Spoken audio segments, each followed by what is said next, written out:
네, 안녕하세요 여러분, 현수입니다.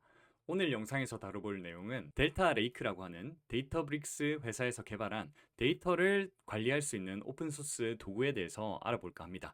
단순히 그냥 이 기능들에 대해서만 알아볼 게 아니고 이게 어떤 배경에 의해서 만들어지게 되었는지, 어떠한 불편함을 해소해주기 위해서 탄생했는지 이런 것들에 대해서 쭉 이론적인 설명을 먼저 드린 다음에 노트북으로 넘어가서 기능적인 내용에 대해서도 설명을 드려볼까 합니다. 먼저 데이터 레이크라고 하는 단어에 대해서 포커싱을 맞춰서 보도록 하겠습니다.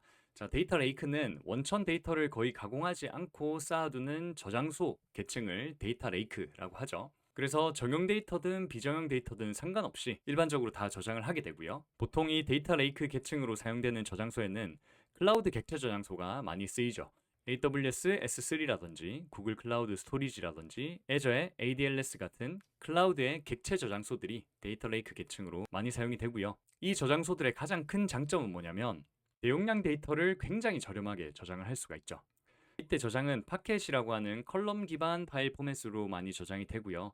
저희에게 조금 더 익숙한 JSON이나 CSV와 같은 행 기반 포맷에 비해서 훨씬 압축률도 높고 분석 쿼리를 던질 때 처리 속도도 빠르기 때문에 보통 대용량 데이터를 저장할 때 많이 사용되는 포맷입니다.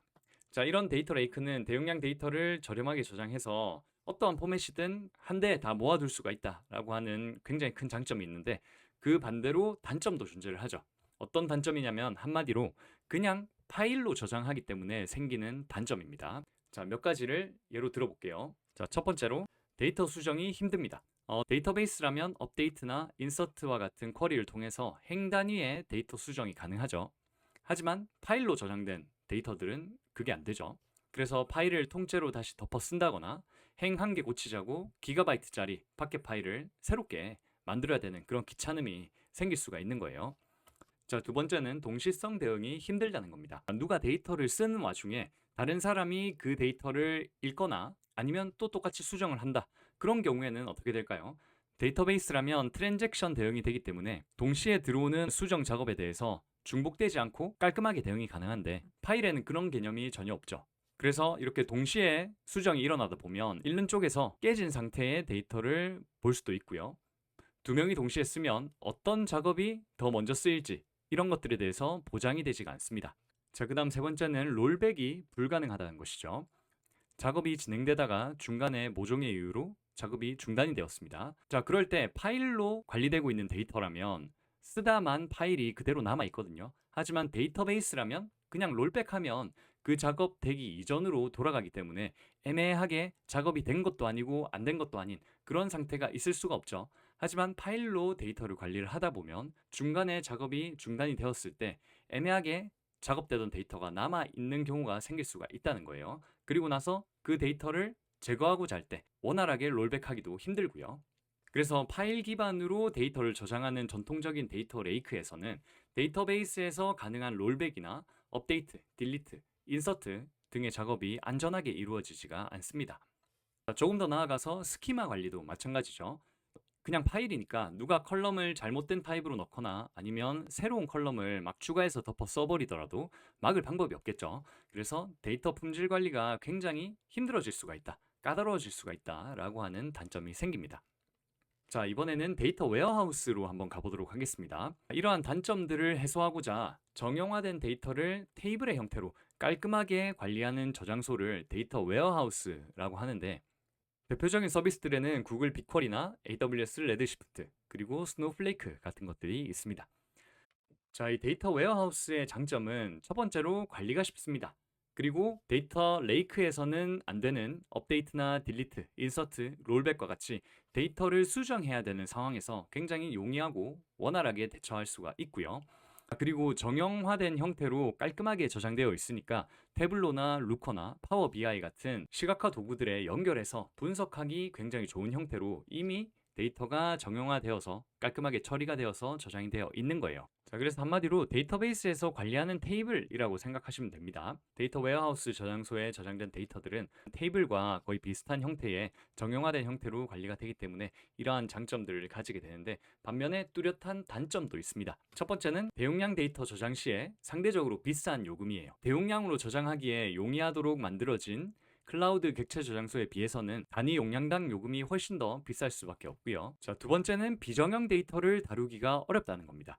데이터 웨어하우스는 정형 테이블 중심이라서 이미지나 로그나 제이슨 원본 같은 그런 데이터들을 그대로 넣기가 굉장히 힘듭니다. 하지만 데이터를 다루다 보면 반드시 테이블 형태의 데이터만 다루게 되는 건 아니죠.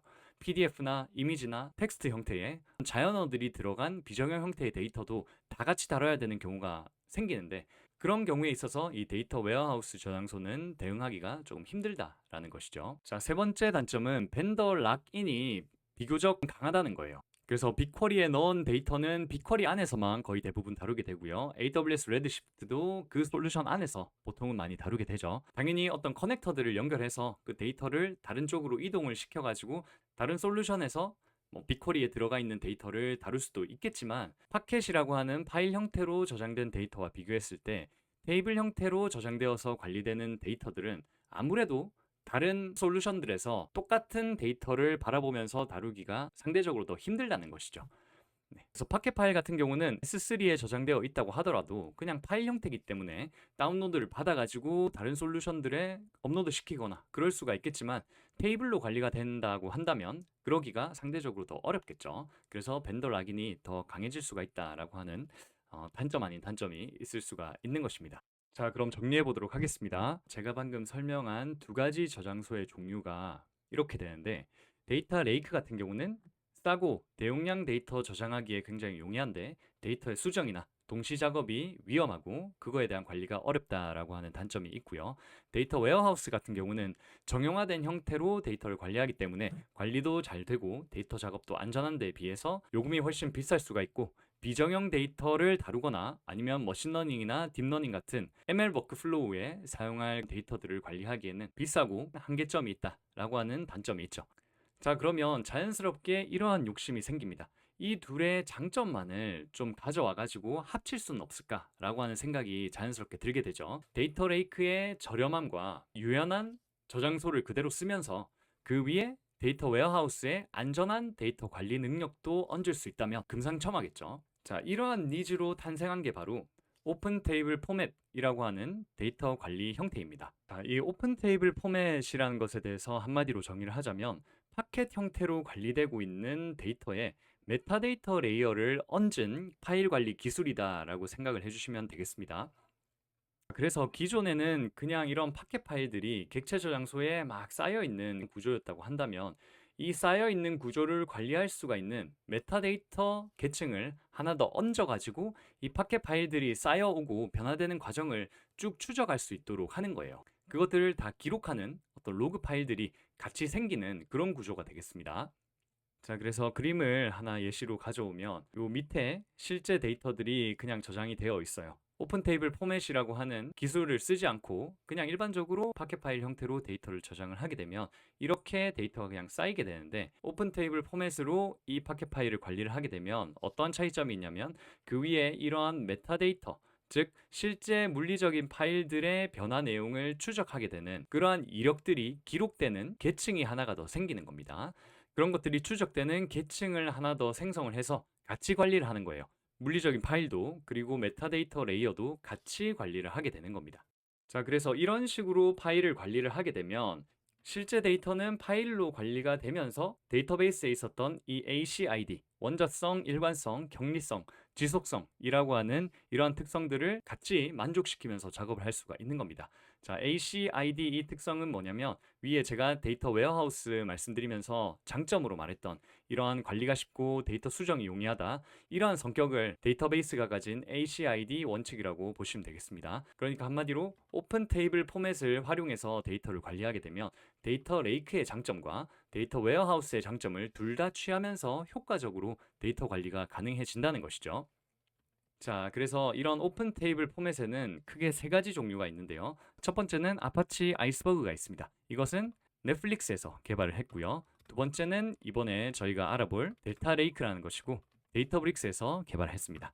세 번째는 아파치 후디라고 하는 오픈소스이고 우버에서 개발이 되었습니다. 그래서 오픈 테이블 포맷 하면 이 세 가지 도구들이 가장 대표적인 솔루션들인데요. 그 중에 이번 영상에서 본격적으로 다뤄볼 내용은 여기 중간에 있는 델타 레이크가 되겠습니다. 자, 델타 레이크는 예를 들어 데이터를 my delta table이라고 하는 디렉토리 아래에 델타 형식으로 저장을 하게 되면 이런 식으로 파켓 파일이 생깁니다. 실제 물리적인 데이터가 저장이 되는 파켓 파일이 생기면서 그것과 동일한 위치에 델타 로그라고 하는 디렉토리가 생성이 되어 가지고 여기에 데이터가 생성될 때나 데이터가 수정될 때 혹은 데이터가 삭제될 때, 즉 데이터에 어떤 변화가 일어나면 그 변화에 대한 내용을 기록하는 메타데이터 디렉토리가 이렇게 생기게 돼요. 그래서 그 안에 JSON 파일들로 쭉쭉 들어가서 저장이 되게 됩니다. 자, 그럼 그림으로 말씀드리면 어떤 내용이냐면, 자, 이게 파켓 파일이에요. 처음에 데이터를 저장했습니다. 그러면 0버전입니다. 그 다음에 데이터에 수정이 일어났어요. 데이터 추가를 했습니다. 데이터 추가를 하게 되면 파켓 파일이 몇 개가 더 생기겠죠. 자, 이렇게 하나가 더 생겼습니다. 자, 이게 1버전이고요. 자, 만약에 데이터 추가가 한 번 더 일어나면 2버전이 되면서 파켓 파일이 몇 개가 더 생기겠죠. 이런 식으로. 그 다음에 만약에 데이터가 삭제가 돼요. 데이터가 삭제가 된다면 이렇게 3버전이 되면서 이 기존에 저장되어 있던 데이터가 이런 식으로 몇 개 삭제가 되는 게 아니고 신기하게도 데이터가 늘어납니다. 그래서 여러분들께서 그냥 전통적으로 어떤 파일을 저장하고 업데이트하고 딜리트하고 하는 그러한 플로우로 이 오픈 테이블 포맷 데이터 관리 방식을 이해하시면 되는 게 아니고 각 버전별로 새로운 파일을 본다라는 생각으로 이해를 해주셔야 됩니다. 그래서 맨 처음 0버전일 때는 당연히 생겼겠죠. 새롭게 테이블이 생성이 되었으니까. 그 다음에 데이터가 추가됨에 따라서 이 1버전의 데이터는 이 파일들을 가리키고 있는 거예요. 그리고 2버전의 데이터는 또 추가된 이 파일들을 가리키고 있는 겁니다. 자, 그리고 데이터가 삭제가 되었어요. 그래서 버전이 하나가 올라갔죠. 3버전이 되었으면 기존에 있던 데이터를 물리적으로 삭제를 시켜가지고 3버전이 되는 게 아니고 이 삭제가 되었다라고 하는 정보를 담은 데이터가 하나가 더 생겨가지고 이게 3버전이 되는 겁니다. 그래서 이 작업의 이름과 물리적인 데이터가 똑같이 움직이는 것이 아니고 작업이 일어남에 따라서 기존에 있던 데이터를 기반으로 새로운 버전에 있는 데이터가 추가가 된다라고 생각을 해주시면 돼요. 그래서 데이터가 추가가 되었을 때도 2버전에 해당하는 데이터가 일부 수정이 되어서 추가가 되고요. 3버전에 해당하는 데이터도 일부 수정이 되어서 이렇게 추가가 되었기 때문에 각각 버전별로 다른 물리적인 데이터를 바라보고 있다라고 생각을 해주시면 좀 이해가 편하실 것 같아요. 자, 그렇기 때문에 저희가 실습에서 알아보겠지만 이렇게 델타 레이크로 관리가 되면 어떤 게 가능해지냐면, 자, 타임 트래블이라고 하는 게 가능해집니다. 한마디로 지금 가장 최신 버전이 3버전인데 제가 원하면 어느 때든 2버전으로 돌아가거나 1버전으로 돌아가거나 혹은 과거에서 미래 버전으로 가거나 이런 식으로 버전을 이동하면서 데이터를 관리를 할 수가 있는 거예요. 해당 시점의 데이터를 언제든 볼 수가 있는 거죠. 자, 이러한 기능은 파일로 관리가 되고 있는 상황에서 그냥 덮어 써버리면 이전 데이터를 보기가 불가능한 경우가 대부분이었죠. 하지만 델타 레이크라고 하는 포맷으로 데이터를 관리하게 되면 메타데이터 계층이 새롭게 생기면서 각 버전별로 대응되는 물리적인 파일들이 달라지는 거예요. 그렇기 때문에 제가 현재 3버전이라고 할지라도 2버전, 1버전에 있는 데이터가 덮어 씌워지거나 삭제된 게 아니고요. 그대로 남아 있습니다. 그렇기 때문에 현재 3버전에서 1버전으로 가고 싶다. 그런 경우에는 1버전과 대응되는 데이터를 저희에게 보여주면 되는 것이고요. 만약에 2버전으로 가고 싶다 하면 2버전에 대응되는 데이터를 저에게 보여주면 되는 것이죠. 자, 이게 어떻게 가능해지냐? 물리적인 데이터를 델타 로그라고 하는 메타데이터 계층으로 관리를 하고 있고 그 데이터의 변화 내용을 세세하게 추적을 하고 있는 기록지가 있기 때문에 이게 가능한 것이죠. 자, 그러면 실습으로 가보도록 하겠습니다. 자, 이번 실습은 데이터브릭스 프리 에디션에서 진행을 할 건데요. 자, 카탈로그는 유튜브라고 하는 카탈로그 아래에 델타 랩이라고 하는 스키마를 사용할게요. 자, 이렇게 먼저 코드를 돌려주도록 하겠습니다. 그 다음에 델타 테스트라고 하는 델타로 관리되고 있는 테이블을 생성할 건데 데이터브릭스 환경에서는 이런 식으로 create 테이블로 테이블을 생성하잖아요. 그러면 자동적으로 델타 레이크로 관리가 되는 포맷으로 생성이 됩니다. 하지만 데이터브릭스 말고 구글 콜앱이나 일반적인 주피터 노트북 환경에서 이러한 작업을 하게 되면 델타 레이크가 이 테이블을 관리해 주도록 따로 코드를 쳐주는 것이 필요합니다. 그러니까 추가적인 어떤 델타 레이크 관련 관리 코드가 필요하다는 것이죠. 하지만 데이터브릭스 환경 안에서는 크리에이트 테이블을 하게 되면 기본적으로 이 데이터는 다 델타 레이크 포맷으로 관리하도록 하는 게 디폴트로 설정이 되어 있는 거예요. 기존에 델타 테스트가 있으면 드롭한 다음에 이렇게 ID, Name, Age, Country 4개의 컬럼이 있는 간단한 테이블을 하나 만들어 보도록 하겠습니다. 자, 그 다음에 select from 하게 되면 당연히 아무런 데이터도 들어있지 않겠죠. 자, 이렇게 비어있는 델타 테스트라고 하는 테이블이 잘 생성이 되었고요. 옆에 카탈로그에서도 한번 보면 이런 식으로 델타 테스트가 생성된 것을 확인할 수가 있습니다. 자, 그럼 이 상황에서 인서트를 해보도록 하겠습니다. 간단한 쿼리죠. insert into 해서 행 2개를 넣어 보도록 할게요. 그 다음에 select해서 출력을 하게 되면 행 2개가 잘 들어간 것을 확인할 수가 있겠습니다.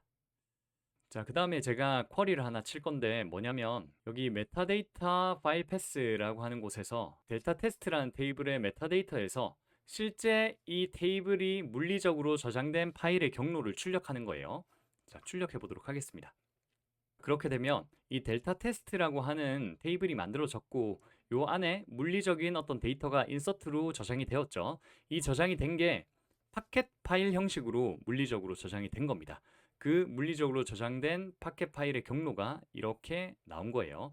그러니까 여기서 중점적으로 보실 거는 이 위에 인서트 명령어로 인해서 파켓 파일이 하나가 생겼구나 라는 것을 확인하시면 됩니다. 자, 이런 식으로 생겼죠. 그 다음에 인서트 4건을 해보도록 하겠습니다. 3번 아이디부터 6번 아이디까지 이렇게 인서트를 한 다음에 또 동일하게 이런 식으로 파일 패스 출력을 해보도록 하면요. 앞에서 인서트를 처음 했을 때는 그냥 이렇게 파켓 파일이 하나가 있었는데 지금은 인서트를 통해서 하나가 더 추가되어서 생긴 것을 확인할 수가 있겠죠.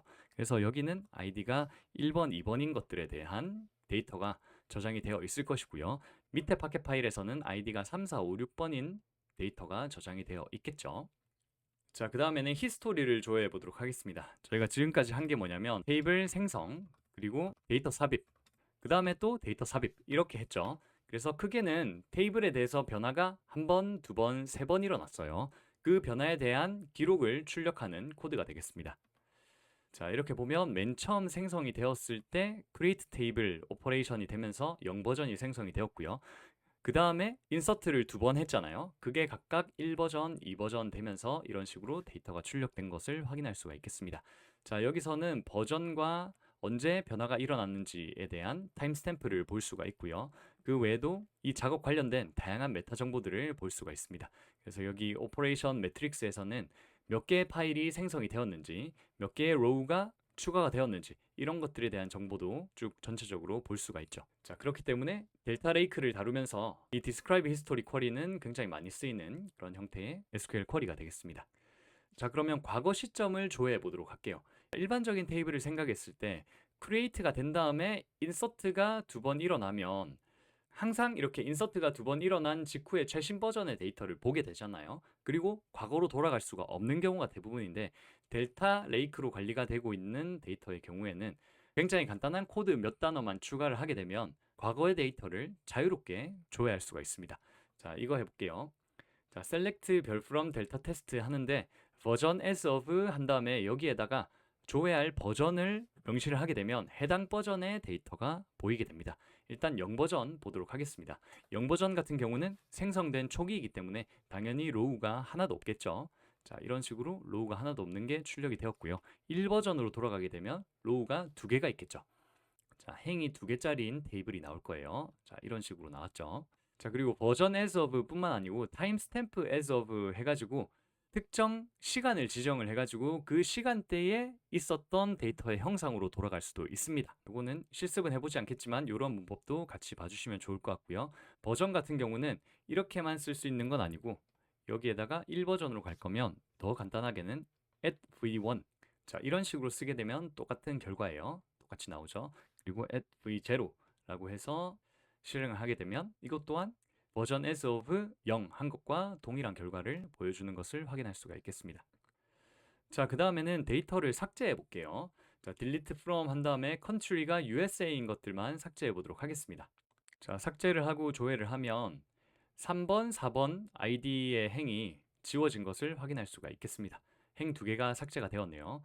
그 다음에 히스토리를 조회하면 삭제가 되었다는 결과가 이런 식으로 또 나오겠죠. 자, 그렇기 때문에 실수로 삭제를 했다고 하더라도 그게 영영 복구할 수가 없는 게 아니고 이전 버전들이 다 이런 식으로 남아있기 때문에 언제든 삭제 이전으로 돌려가지고 해당 버전의 데이터를 다루거나 조회할 수가 있는 겁니다. 자, 그리고 여기 optimize는 제가 다음에 바로 설명을 드릴 건데 딜리트나 업데이트와 같은 명령어가 적용이 되면 자동적으로 옵티마이즈가 되게 됩니다. 자, 이 부분은 아래에서 설명을 좀 드려볼게요. 자, 먼저 리스토어를 보도록 하겠습니다.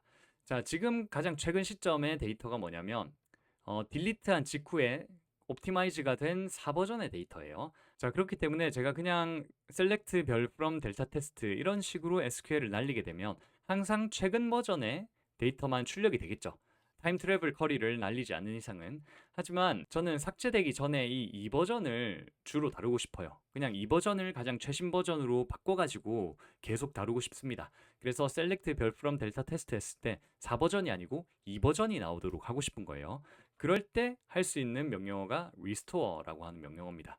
그러니까 이건 복원하는 건데, 복원한다고 해서 그 이후의 버전들이 다 삭제가 되는 게 아니고, 제가 앞에서 말씀드렸죠. 항상 새로운 버전을 추가하는 방식으로 해서 복원을 하기 때문에 복원을 한 다음에도 딜리트가 일어난 이후까지로 돌아가는 것도 가능하고요. 혹은 그 이전으로 돌아가는 것도 가능합니다. 자, 실제로 그렇게 되는지 보도록 하겠습니다. 자, 여기 쿼리를 보면 리스토어 테이블 해가지고 어떤 버전으로 리스토어 할지가 명시가 되어 있죠. 저는 이 버전으로 돌아가 보도록 하겠습니다. 이 버전으로 리스토어를 해서 그냥 select 별 from 델타 테스트 했을 때 이 버전이 그냥 기본적으로 나오도록 하는 거죠.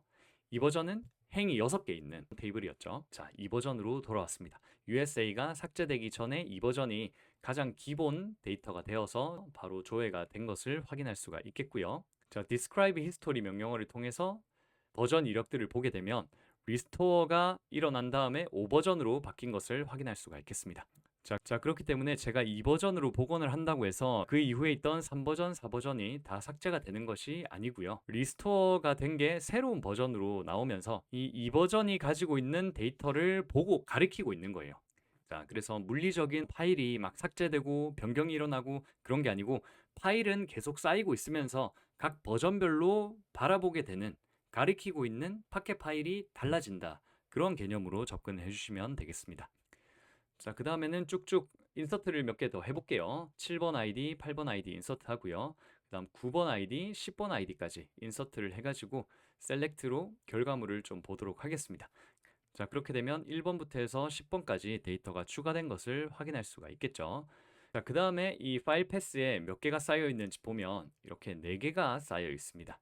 자, 생각을 해보면 기존에 있던 물리적인 데이터를 건드리지 않고 계속 쌓아 나가는 형식으로 파일 관리를 한다고 말씀드렸죠. 자, 그러니까 이러한 형식의 SQL 쿼리문들이 던져져도 create 할 때 새로운 파일이 생기고요. insert 할 때도 새로운 파일이 생기고 각각 쿼리마다 새로운 파일들이 계속 생기게 되죠.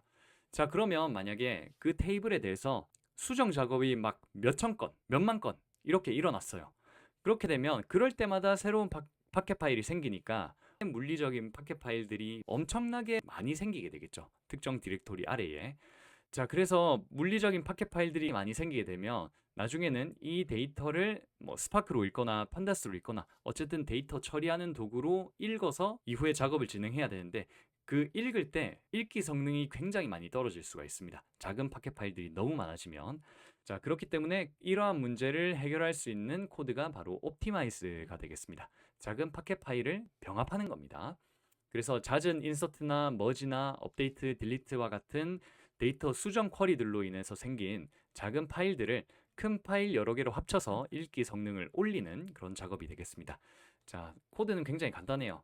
옵티마이즈 테이블 이름 이렇게 하게 되면 기존에는 파일이 4개였죠. 그런데 옵티마이즈 쿼리가 날아간 다음에 파일이 몇 개로 병합이 되는지 보도록 하겠습니다.